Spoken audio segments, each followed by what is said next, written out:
نستعين على أمور الدنيا والدين والصلاة والسلام على سيد المرسلين سيدنا محمد وعلى آله وصحبه أجمعين. اللهم صل وسلم على سيدنا محمد مفتاح باب رحمة الله عدد ما في علم الله صلاة وسلاما دائمين بدوام ملك الله وعلى آله وصحبه ومن والاه. أما بعد. Alhamdulillah, di kesempatan pagi hari ini kita masih membahas di dalam kitab Allimu Auladakum Mahabbata Al-Baitin Nabi sallallahu alaihi wasallam, masih membahas mengenai cerita ataupun manaqib yang dimiliki oleh putri Rasulullah sallallahu alaihi wasallam, yaitu Siti Fatimah Az-Zahra, yang mana kemarin sudah sempat kita jelaskan mengenai keistimewaan yang dimiliki oleh Siti Fatimah. Lantas dilanjutkan di sini di dalam pembahasan selanjutnya masih mengenai Siti Fatimah dan kedudukannya di mata Allah Subhanahu wa taala. Diriwayatkan di sini dari sahabat Rasulullah sallallahu alaihi wasallam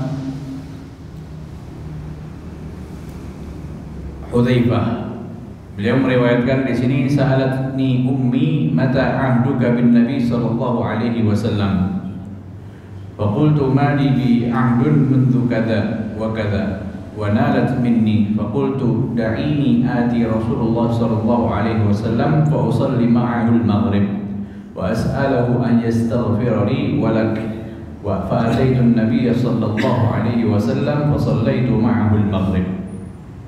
Dijelaskan di sini tentang sahabat Rasulullah sallallahu alaihi wasallam Sayyidina Hudzaifah.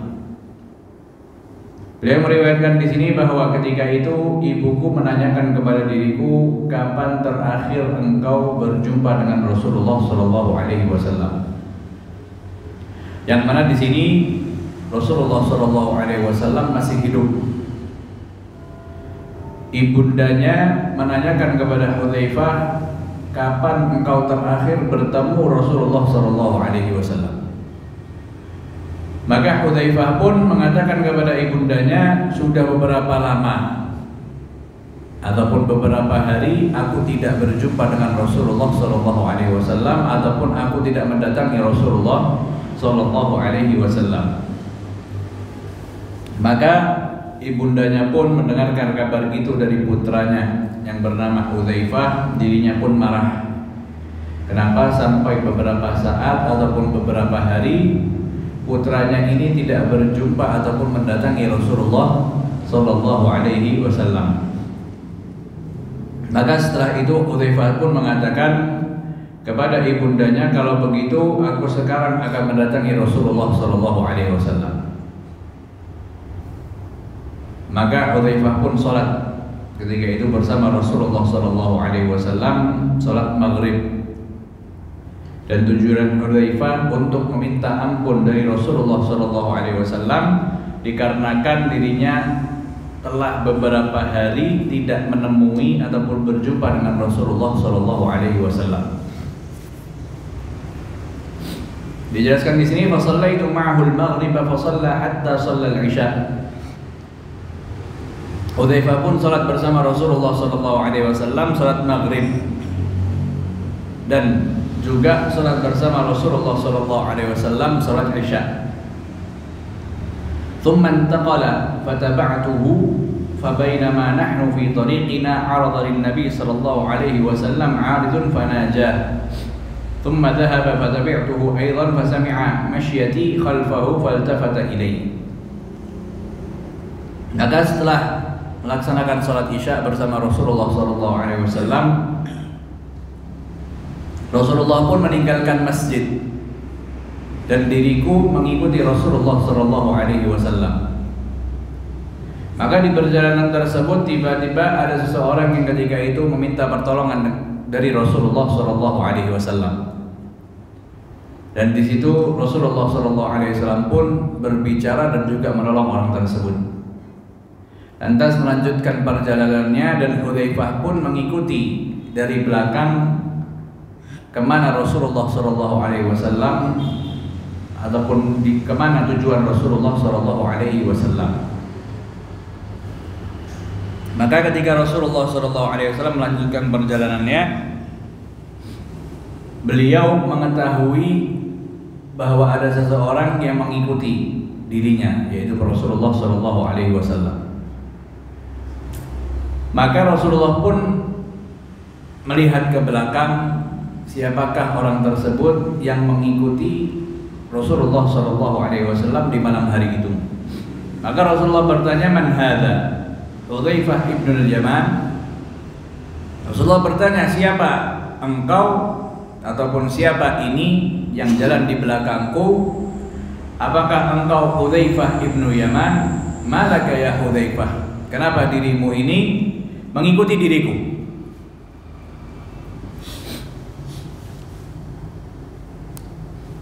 Maka Hudzaifah pun menceritakan kejadiannya yang ketika itu beliau alami ketika ditanya oleh ibundanya, bahwa ibundanya menanyakan kepada dirinya, sudah berapa lama engkau tidak berjumpa dengan Rasulullah SAW?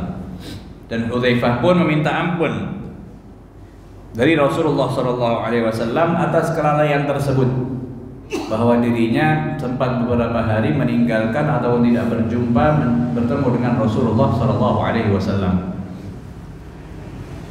Maka Rasulullah di sini menjelaskan, ghafarallahu laka wa li ummik.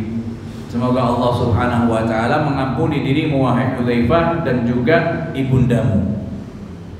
Maka di situ Rasulullah SAW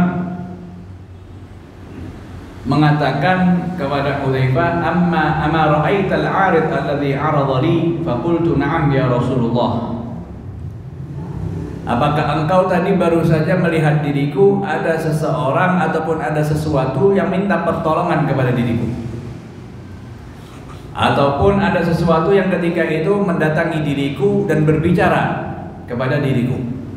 Karena tadi di dalam perjalanan Rasulullah SAW ada orang ataupun ada sesuatu yang ketika itu mendatangi Rasulullah SAW yang seakan-akan meminta pertolongan ataupun berbicara, berdialog dengan Rasulullah SAW.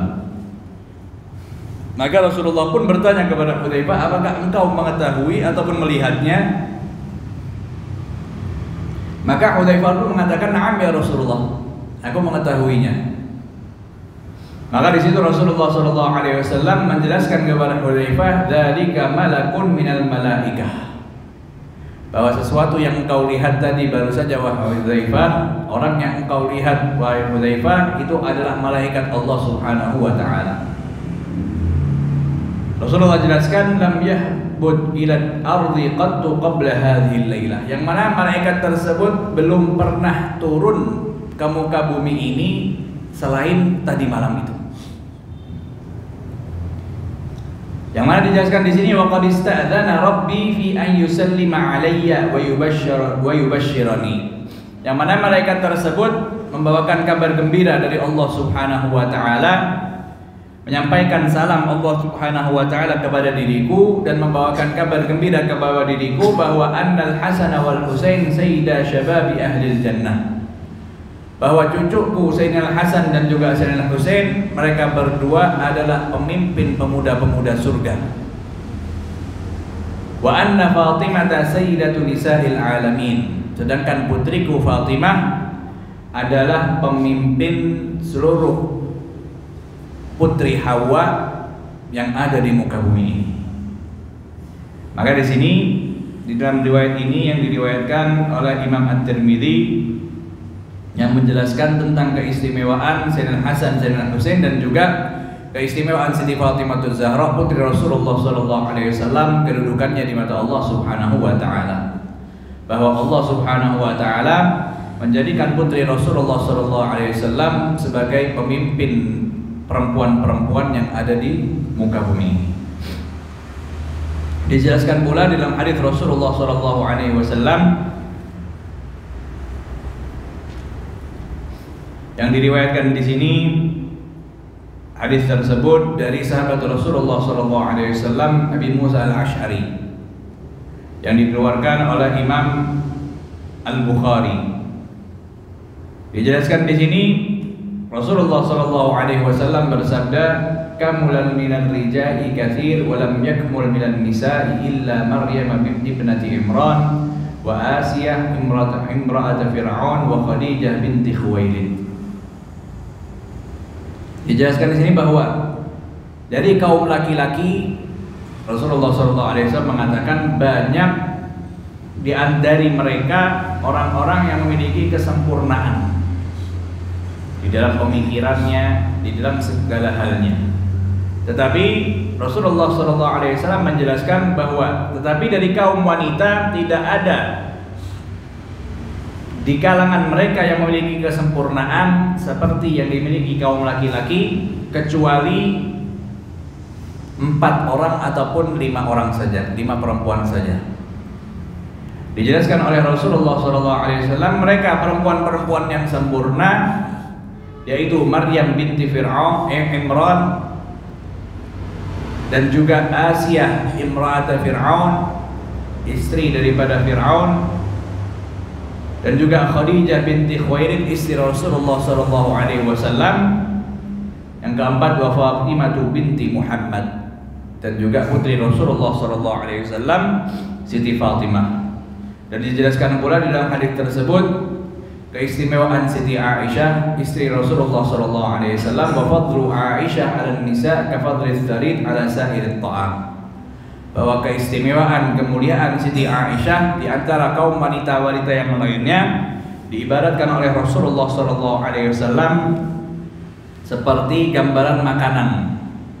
As-sarid. As-sarid ini adalah makanan yang sangat istimewa di zaman dulu daripada makanan-makanan yang lain. Jadi Siti Aisyah diibaratkan seperti makanan tersebut, bahwa memiliki keistimewaan yang sangat luar biasa daripada perempuan-perempuan yang lainnya. Maka masih dijelaskan di sini,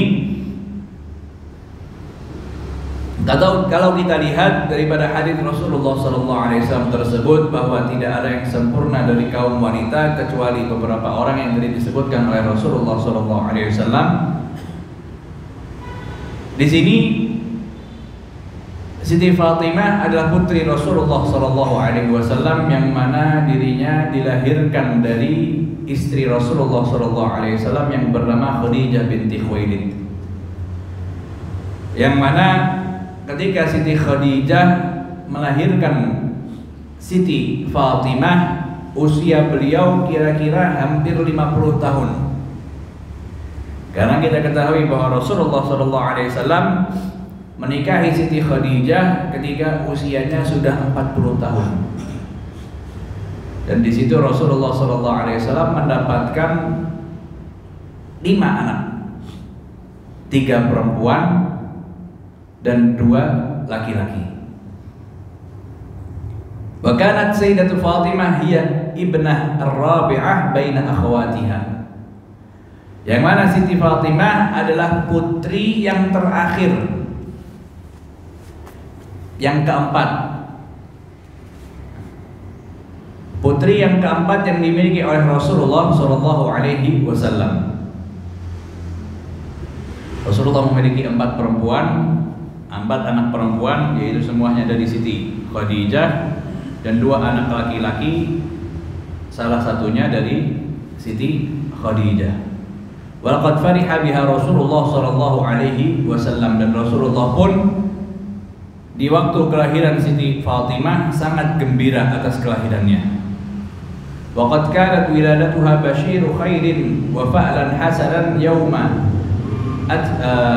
atammat Quraisy bina al-bait al-haram wa arada kull sayyidin an yakuna lahu syarafun wad'u al-hajar al-aswad fi makanihi. Diceritakan di sini tentang ataupun masa kelahiran Siti Fatimah radhiyallahu anha, yang mana kelahirannya membawakan kabar gembira dan sesuatu yang baik kepada Rasulullah SAW, dikarenakan di waktu itu orang-orang Quraisy sudah selesai membangun Ka'bah. Karena kita ketahui di masa itu sempat Ka'bah dibangun lagi oleh orang-orang Quraisy, dan di waktu itu sempat Hajarul Aswad keluar dari tempatnya karena adanya banjir yang sangat besar yang menghancurkan Ka'bah dan juga memindahkan Hajarul Aswad dari tempatnya. Dan berkat disitulah orang-orang Quraisy membangun Ka'bah kembali, dan selesainya pembangunan Ka'bah tersebut terlahirlah Siti Fatimah Zahra putri Rasulullah SAW. Dan di waktu itu setiap pemimpin-pemimpin Quraisy memiliki keinginan siapakah yang mendapatkan kemuliaan untuk mengembalikan Hajarul Aswad ke tempatnya kembali. Dan disitulah terjadilah perselisihan yang sangat luar biasa, hampir terjadi pembunuhan ataupun peperangan di waktu itu, dikarenakan masing-masing pemimpin Quraisy mereka menginginkan untuk mengembalikan Hajarul Aswad ke tempatnya.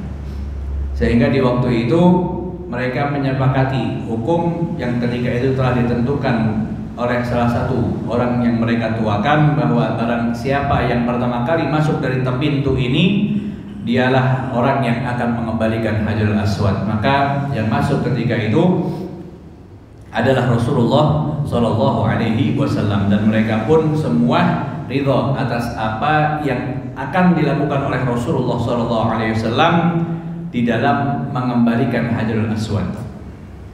Maka di situ Rasulullah SAW, yang mana kita ketahui ceritanya, menyarankan kepada mereka semua untuk menggelar satu kain, yang mana di situ Rasulullah SAW meletakkan Hajarul Aswad di atas kain tersebut, dan meminta setiap pemimpin-pemimpin kabilah Quraisy untuk mengangkat bersama-sama kain tersebut sampai ke tempat dekat Hajarul Aswad ketika itu.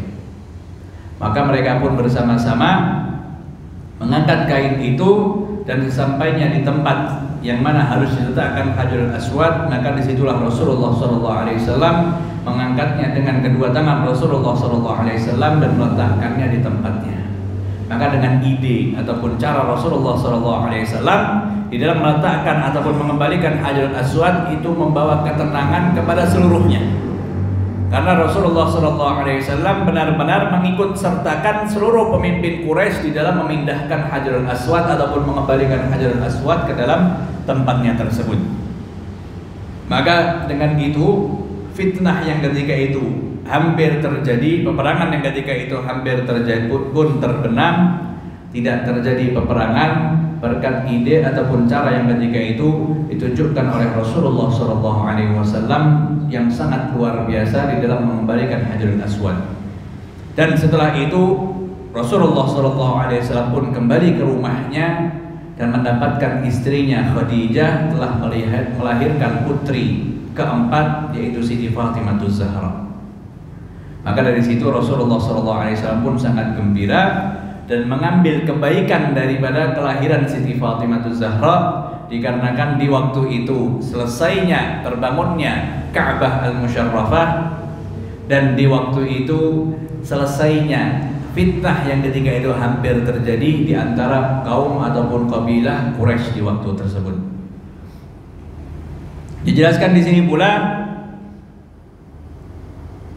kedua kejadian yang sangat agung ketika itu terjadi di hari yang sama, hari peletakan Hajarul Aswad, dan juga di hari kelahiran Siti Fatimah Zahra. Dan di situ Rasulullah SAW menamakan putrinya Fatimah bi an tasira umman wa taftumu auladaha wahidan ba'da akhar wa hakadha kan, yang mana menginginkan bahwa Fatimah ini akan merawat ataupun membantu Rasulullah SAW terhadap putra-putra ataupun anak-anaknya Rasulullah SAW. Dijelaskan pula di sini, wa mimma la syakka fi anna lis-sayyidah Fatimah Zahra dauran kabiran fi hayatin Nabi sallallahu alaihi wasallam wa atharan ba'idan fi tarikh ad-da'wah ila Allah azza wa jalla. Dan dari perjalanan hidup Siti Fatimah Zahra, Allah Subhanahu wa taala telah menunjukkan di dalam dirinya banyak sekali pergerakan dakwah pertolongan yang diberikan oleh Siti Fatimah Zahra di masa kehidupannya Rasulullah Shallallahu Alaihi Wasallam, sehingga ada bekasnya di perjalanan dakwahnya Rasulullah Shallallahu Alaihi Wasallam di dalam menyebarkan ajaran Islam tersebut. Yang mana di sini faqad ikhtarallahu abaha Muhammad sallallahu alaihi wasallam risalah wa hiya fil khamisah min umriha. Siti Fatimah Zahra di waktu Rasulullah sallallahu alaihi wasallam diangkat menjadi seorang nabi dan juga seorang rasul oleh Allah Subhanahu wa taala. Ketika itu usia beliau masih kecil. Diriwayatkan di sini ketika itu usia Siti Fatimah Zahra 5 tahun. Di waktu ayahnya menjadi seorang nabi dan juga seorang rasul, maka dirinya ini benar-benar dari masa kecilnya telah terdidik di dalam keimanan dan juga keislaman. Karena kalau kita ketahui bahwa seorang anak itu ajarannya ataupun agamanya mengikuti ajaran dan juga agama ayahnya. Begitu juga Siti Fatimah Zahra yang ketika itu usianya masih kecil, masih sangat kecil, 5 tahun usia Siti Fatimah Zahra ketika itu. Dan bahkan banyak sekali para ulama yang menjelaskan kalau kita membahas mengenai siapakah yang pertama kali beriman kepada Rasulullah SAW, ataupun siapakah yang pertama kali memeluk ajaran Islam, yang mengatakan yang dari kaum wanita adalah Siti Khadijah, dari kaum laki-laki yang bebas adalah Sayyidina Abu Bakar As-Siddiq, dari hamba sahaya Bilal bin Rabah. Siti Fatimah Zahra adalah seseorang yang pertama kali memeluk ajaran Islam bersama Rasulullah SAW.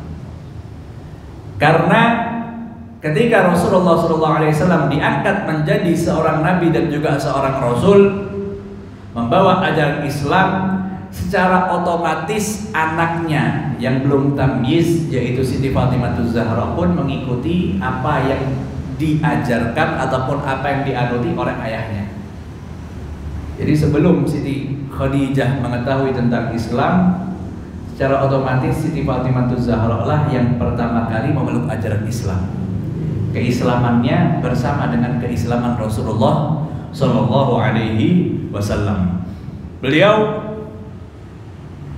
di masa kecilnya sudah terdidik untuk beriman kepada Allah dan juga beriman kepada Rasulullah SAW. Dari kecil sudah melihat bagaimana jerih payah yang dilakukan oleh ayahnya di dalam menyebarkan dakwah tersebut. Beliau pun juga merasakan kesusahan yang dirasakan oleh ayahnya. Beliau pun juga mendengarkan apa yang dilakukan orang-orang Quraisy di dalam mensiksa ataupun mencaci ataupun menyudutkan Rasulullah SAW. Dan beliau pun juga merasakan apa yang dirasakan oleh Rasulullah SAW, yang mana perihal tersebut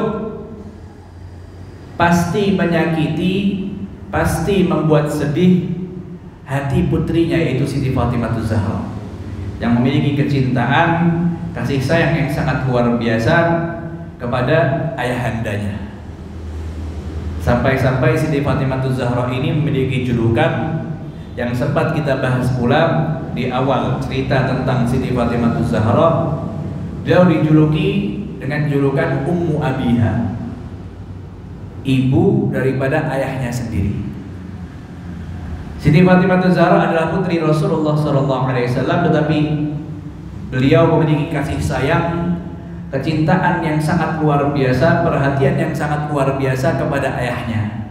Sampai-sampai perhatiannya itu seperti perhatian seorang ibu terhadap anaknya. Sehingga Siti Fatimah Zahra dijuluki Ummu Abiha, ibu daripada ayahnya sendiri yaitu Rasulullah Sallallahu Alaihi Wasallam. Maka beliau pun di masa pahit tersebut, di masa sulit tersebut, senantiasa menolong Rasulullah SAW, mendampingi Rasulullah SAW, dan juga bersabar membantu Rasulullah SAW. Wa qad ishtadda atharuha وكبر دورها مع مرور السنين فلما ماتت أمها خديجة رضي الله عنها تضاعفت أعباؤها أكثر فأكثر فلهذا سميت بأم أبيها. Setelah wafat ibundanya yaitu Siti Khadijah, tugas Siti Fatimah Zahra memiliki tugas yang lebih. Yang biasanya Rasulullah SAW di dalam rumahnya bertemu dengan istri tercintanya yaitu Siti Khadijah yang senantiasa membantu menyemangati Rasulullah SAW dan juga mendapati putrinya Siti Fatimah Zahra walaupun masih kecil yang senantiasa membantu dan juga menyemangati Rasulullah SAW. Tetapi setelah wafat istrinya Siti Khadijah, ibunda daripada Siti Fatimah Zahra, tugasnya pun menjadi semakin berat.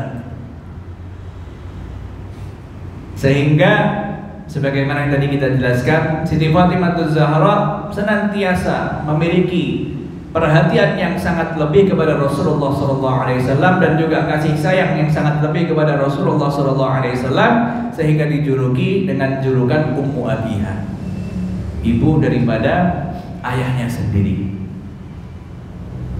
Waman minal muslimina yajhalu mawqifaha min Uqbah bin ibni Abi Mu'aid hina tajra'u ala hadzal kafir al-'anid ala waqi salal jazur ala ra'sin nabi sallallahu alaihi wasallam wa huwa sajidun fi dhillil Ka'bah fa asra'at fa azahat 'an ra'sihi asy-syarif sakhiratan bi'aqabah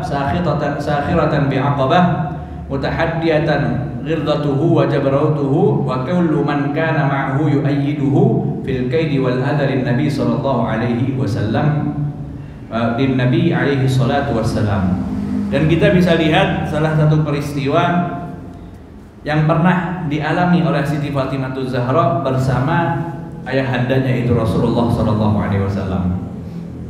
Pengorbanan kasih sayang yang ditunjukkan Siti Fatimah Zahra, pertolongan yang ditunjukkan Siti Fatimah Zahra terhadap ayahnya. Kita semua sama-sama mengetahui tentang kejadian yang pernah dialami oleh Rasulullah SAW bersama Uqbah bin Abi Mu'aid, salah satu pemimpin orang Quraisy, yang mana ketika Rasulullah SAW seperti kebiasaannya setiap harinya beribadah di samping Ka'bah, yang mana di waktu itu Uqbah bin Abi Mu'aid meletakkan kotoran unta di atas kepala Rasulullah SAW di waktu dirinya dalam keadaan sujud. Maka di situ kalau kita lihat ada beberapa sahabat Rasulullah SAW yang menyaksikan peristiwa tersebut, tetapi mereka tidak berani berbuat apapun dikarenakan posisi mereka adalah posisi yang tertindas ketika mereka berada di kota Mekah.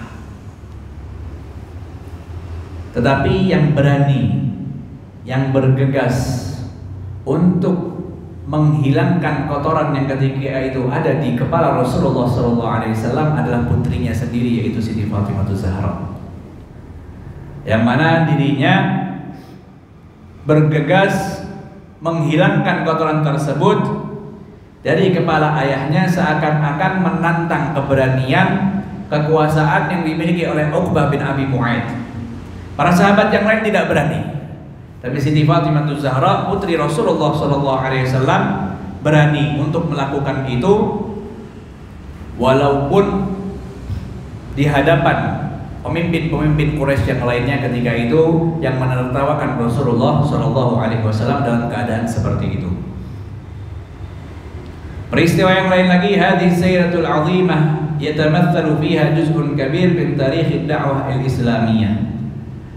فقد عاصرت أحداث الرسالة وعاشت فصولها وأحست بضخامة الأعباء التي كان يتحملها النبي صلى الله عليه وسلم ويصبر على شدائدها وقد كانت قريبة تسمع وتدرك كل ما تعنيه كلماته يوم وقف على الصفا ينادي بأعلى صوته يا بني هاشم يا بني عبد مناف إني رسول الله إليكم خاصة وإلى الناس كافة وكانت الزهراء بجواره يوم جاء يصلي في المسجد الحرام ويطوف بالبيت فانتظر عدو الله عقبة بن أبي معيط حتى جلس رسول الله صلى الله عليه وسلم فقام هذا الخبيث فوطئ بقدمه عنق النبي صلى الله عليه وسلم ورأى أبو بكر الصديق ذلك فدفعه عنه وقال قولته المشهور ويحكم أتقتلون رجلا أن يقول ربي الله. Di sini Siti Fatimah Zahra sering sekali melihat peristiwa-peristiwa yang dialami oleh ayahnya, yang mana dirinya benar-benar memahami peristiwa-peristiwa awal mula penyebaran ajaran Islam yang dibawa oleh ayahnya.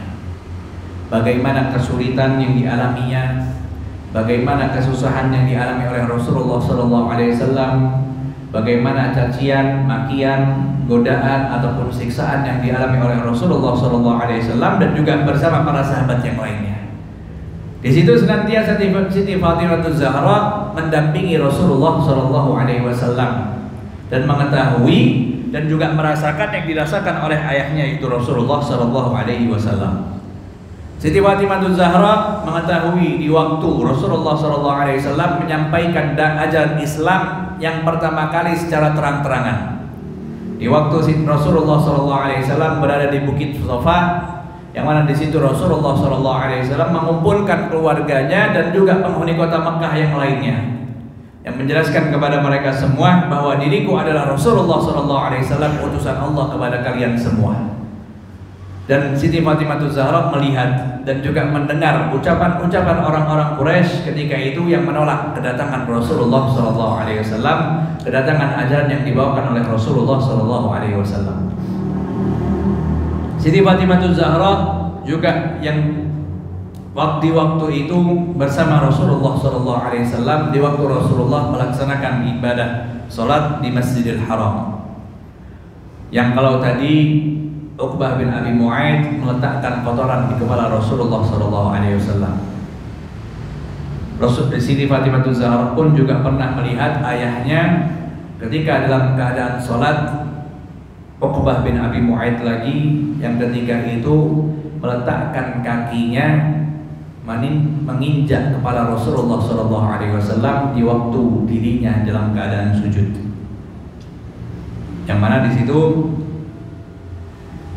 ada Sayyidina Abu Bakar As-Siddiq yang membela Rasulullah SAW, yang mendorong Uqbah bin Abi Mu'aid dari kepala Rasulullah SAW. Nantiasa mengatakan ucapannya yang terkenal yang sudah kita ketahui, bahwa Sayyidina Abu Bakar As-Siddiq mengatakan kepada Uqbah bin Abi Mu'aid dan juga penghuni kota Makkah yang ketika itu membenci Rasulullah SAW, dia katakan, waihakum ataqtuluna rajulan ay yaqula rabbi Allah. Celakalah kalian, apakah kalian akan membunuh seorang pemuda, seorang laki-laki yang mana dia mengatakan bahwa Tuhannya adalah Allah Subhanahu wa taala. Di situ Siti Fatimah hadir. Di situ Siti Fatimah melihat dan juga menyaksikan kejadian-kejadian yang dialami oleh ayahandanya. Wa kanat Az-Zahra radhiyallahu anha tarfa'u al-adha alladhi yad'unahu 'ala ra'sihi. Wa kanat ta'allamat Az-Zahra wa kam ta'allamat Az-Zahra wa hiya tara a'da'ullah yuduna walidaha ar-rasul al-karim wa sahibahu Abu Bakar as-Siddiq li'annahu yaqifu ma'a Rasulillah wa yudafi'u anhu fa darabuhu wa shatamuhu wa admau jismahu wa intaza'u sya'rahu radhiyallahu anhu. Yang mana di situ banyak sekali kejadian-kejadian yang dilihat oleh Siti Fatimah Zahra.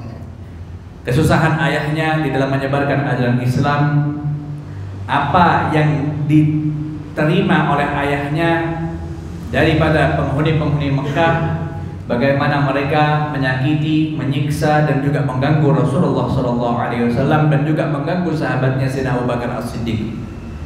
Di situ Siti Fatimah Zahra melihat. Di situ Siti Fatimah Zahra pun juga merasakan apa yang dirasakan ayahnya dan juga sahabatnya Sayyidina Abu Bakar As-Siddiq. Siti Fatimah Zahra melihat di waktu Sayyidina Abu Bakar As-Siddiq dipukuli oleh orang-orang kufar Quraisy, sehingga terlukalah Sayyidina Abu Bakar As-Siddiq Jatuhlah Sayyidina Abu Bakar As-Siddiq, pingsanlah Sayyidina Abu Bakar As-Siddiq, sampai diriwayatkan karena pukulan yang sangat luar biasa yang ketika itu dialami oleh Sayyidina Abu Bakar As-Siddiq sampai wajahnya itu tidak terlihat mana matanya ataupun mana hidungnya. Di situ Siti Fatimah Zahra melihat dan juga menyaksikan peristiwa-peristiwa tersebut. Wa kanat hiya bi jiwarihi radhiyallahu anha tata'allamu li musabih. Yang pastinya seorang anak perempuan pasti merasakan kesedihan, kesusahan, sakit yang dirasakan oleh ayahnya. Begitu juga Siti Fatimah Zahra, dirinya pun juga merasakan apa yang dirasakan ayahnya, yaitu Rasulullah Shallallahu Alaihi Wasallam. Tapi dirinya senantiasa selalu mendampingi Rasulullah Shallallahu Alaihi Wasallam di dalam ujian-ujian tersebut. Bahkan seringkali Sayyidina Siti Fatimah Zahra itu menangis melihat apa yang dialami oleh ayahnya, yaitu Rasulullah Shallallahu Alaihi Wasallam. Pengorbanan yang dilakukan ayahnya di dalam menyebarkan dakwah ajaran yang dibawakan oleh Rasulullah Shallallahu Alaihi Wasallam. Dan di situ ayahnya pun berusaha menenangkan putrinya Siti Fatimah Zahra supaya tidak terlalu sedih atas apa yang diterima oleh ayahnya, atas apa yang dilihat oleh Siti Fatimah Zahra yang ketika itu dialami oleh ayahandanya, yaitu Rasulullah Shallallahu Alaihi Wasallam. Sehingga dijelaskan di sini, seringkali Rasulullah Shallallahu Alaihi Wasallam pun menenangkan hati putrinya, yaitu Siti Fatimah Zahra. Bagaimana Rasulullah seringkali berusaha menggembirakan hati putrinya, itu Siti Fatimah Zahra, dan menenangkan Siti Fatimah Zahra, menyampaikan kabar gembira kepada dirinya bahwa Nasrullah, pertolongan Allah Subhanahu wa Ta'ala akan datang dalam keadaan yang cepat ataupun dekat ini. وعاشت هذه الزهراء المباركة حصار الشعب الذي آلمها وآذاها وعمق الأسى في نفسه، خصوصا وهي ترى عداوة هؤلاء القوم دون ما ذنب ولا جريرة. Siti Fatimah Zahra juga termasuk anak kecil ataupun putri Rasulullah SAW yang ketika itu mengalami masa pahit bersama Rasulullah SAW di waktu penghuni kota Mekah memboikot Rasulullah SAW dan juga keluarganya berserta kaum muslimin yang lainnya.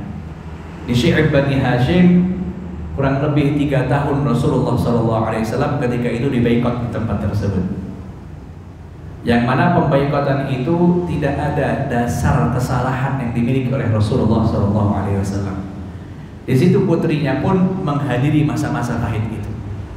Di situ putrinya pun mengetahui masa-masa di waktu Rasulullah SAW bersama keluarganya, bersama para sahabatnya diboikot di Syi'ib Bani Hashim tersebut. Walaupun Siti Fatimah Zahra mungkin usianya masih kecil di waktu itu.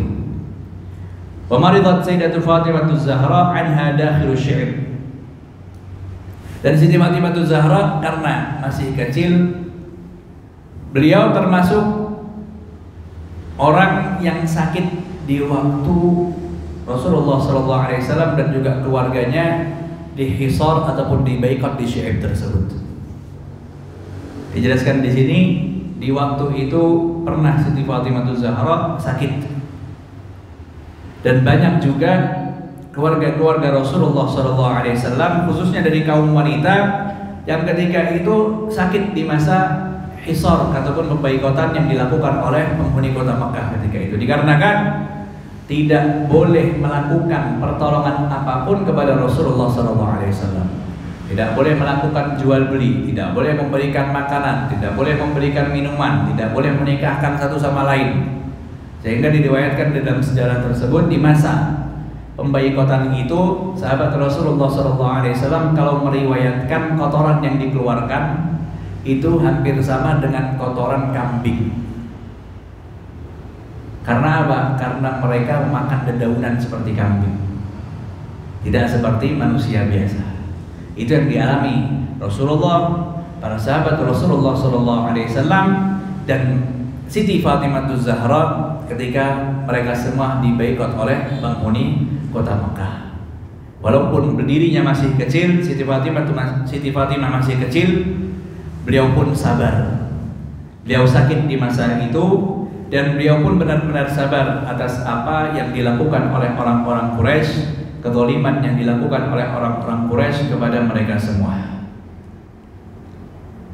Dan nanti insya Allah akan kita jelaskan sakit yang ketika itu dialami oleh Siti Fatimah Zahra, dan di masa pembaikatan tersebut pula kejadian yang sangat luar biasa yang dialami oleh Rasulullah dan juga putrinya Siti Fatimah Zahra, dikarenakan ibundanya yaitu Siti Khadijah wafat di masa-masa tersebut ketika Rasulullah SAW dibaikot oleh penghuni kota Mekah yang mungkin usianya sudah 50 tahun ke atas usia daripada Siti Khadijah istri Rasulullah SAW, yang mana dirinya adalah ibunda daripada putri Rasulullah SAW, Siti Fatimah Zahra. Insyaallah kelanjutan ceritanya ataupun kemuliaan-kemuliaan ataupun pengorbanan yang dilakukan oleh Siti Fatimah Zahra bersama Rasulullah SAW dalam menyebarkan ajaran Islam ini, insyaallah kita akan bahas di dalam kesempatan yang akan datang, sehingga